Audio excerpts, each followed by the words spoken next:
आपल्या दादाची दुःखद बातमी कळाली. आपल्या आदरणीय अजितदादांची बातमी कळाली. ती मनाला पटतच नाहीये. अनेकांना संपर्क केला, सगळ्यांनी सांगितलं, पण चॅनलवरती पण सुरू आहे, तरी पण विश्वासच बसायला तयार नाही की दादाचं अपघाती दुःखद निधन झालंय म्हणून.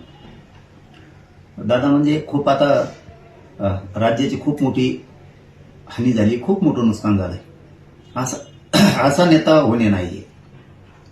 आता ही पोकळी भरूनच निघू शकत नाही कधीच. पुऱ्या राज्यावरती आता दुःखाचा डोंगर कोसळलाय. सगळ्या राज्यात दुःख आहे, सगळीकडे हळहळ व्यक्त केली. स्पष्टपणानं काम करणारे दादा.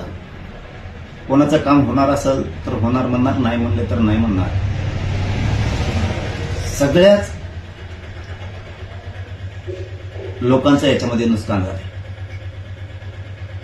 सगळ्याच सर्वसामान्य, सगळ्याच सामाजिक प्रश्नाची जाण असणारे, म्हणजे सगळ्याच जाती धर्माच्या लोकांच्या सामाजिक प्रश्नाची जाण असणारे दादा,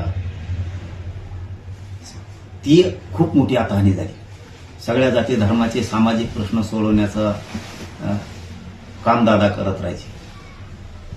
ते नुकसान आता कधी भरून निघणार नाहीये. खूप मोठी हानी राजकीय सामाजिक झाली. महाराष्ट्रातच नाही तर देशात असा धाडसी निर्णय घेणारे असे दादा पुन्हा होणार नाहीयेत.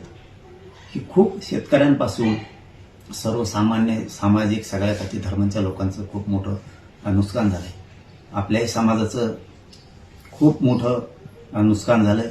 खूप मोठा सामाजिक राजकीय आधार दादा होते सगळ्यांचा. ही बातमी आत्ताही पटतच नाहीये. दादांचं अपघाती दुःख निधन झालंय म्हणून काय बोलावं काय कळतच नाहीये. दादा नाहीयेत, दादाचं अपघाती निधन झालंय, या बातमीवरती विश्वासच बसत नाहीये.